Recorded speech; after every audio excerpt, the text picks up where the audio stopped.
Trump India மீது விதித்திருக்கும் 25% வரி அமலுக்கு வந்ததுன்னா, என்னென்ன பாதிப்புகள் ஏற்படும் அப்படிங்கிறத பொருளாதார நிபுணர் திரு ஆனந்த் ஸ்ரீனிவாசன் அவர்கள் பேசியிருக்கிறாரு. இந்த வீடியோ சமூக வலைதளங்கள்ல இன்னைக்கு வைரல் ஆயிட்டு வருது. குறிப்பாக தென் மண்டலம் எந்த அளவுக்கு பாதிக்கப்படும் அப்படிங்கிற விஷயத்தையும் சொல்லியிருக்கிறாரு. பாருங்க. யுஎஸ் பிரசிடென்ட் டொனால்ட் ட்ரம்ப் முதல்ல ஸ்காட்லாண்ட்லேருந்து திரும்பி வரச்ச ஏர்ஃபோர்ஸ் ஒன்ல பேசினார்.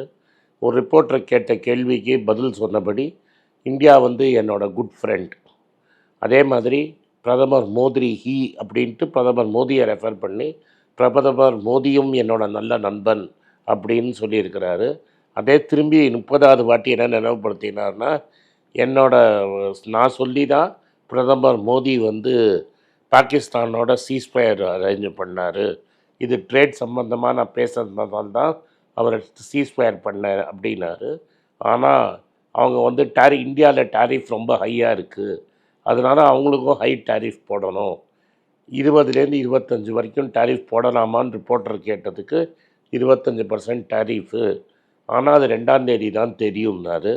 திரும்பி இறங்கி இன்னைக்கு அமெரிக்காவில் இப்போ கார்த்தால இருக்கும். கார்த்தால அவரோட ட்ரூத் சோஷியல் மீடியாவில் இந்தியன் பொருட்கள் மேலே 25% டேரிஃபும், அதுக்கு மேலே ரஷ்யன் கச்சா எண்ணெய் வாங்கிறதுக்காக 300 ஃபைனும் போடுவேன்னு சொல்லியிருக்கிறாரு. இதனால் எந்த பொருள் அஃபெக்ட் ஆகும், இது வருமானு நம்மளுக்கு தெரியாது. 2ஆம் தேதி தான் வரும்.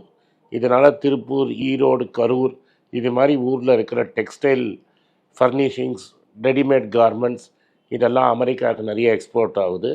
இது வந்து கொங்கு மண்டலத்தை பெருசாக இது பாஸ் ஆகி 2ஆம் தேதியிலேருந்து இது வந்ததுன்னா கொங்கு மண்டலத்தை பெருசாக பாதிக்கும் அப்படிங்கிறது தெரியும். அதே மாதிரி சென்னையை சுற்றி இருக்கிற பாடி ஏரியாவிலேருந்து ஆட்டோமொபைல் எக்ஸ்போர்ட்ஸ் பண்ணுறாங்க, அதையும் கொஞ்சம் டெஃபினட்டாக இம்பேக்ட் இருக்குங்கிறது தமிழ்நாடை பொறுத்த வரைக்கும் இதுதான் நடக்கும். இந்த நம்மளோட நெகோசியேட்டர்ஸ் வந்து இதில் இருக்கிறாங்க, வாஷிங்டனில் இருக்கிறாங்க.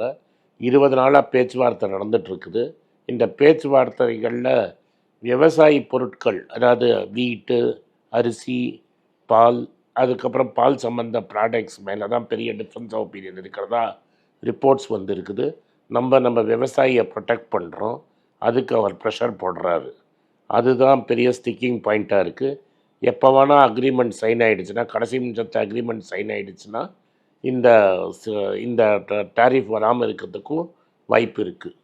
நம்ம நெகோஷியேட்டர்ஸ் அங்கே பேசிகிட்ருக்காங்க.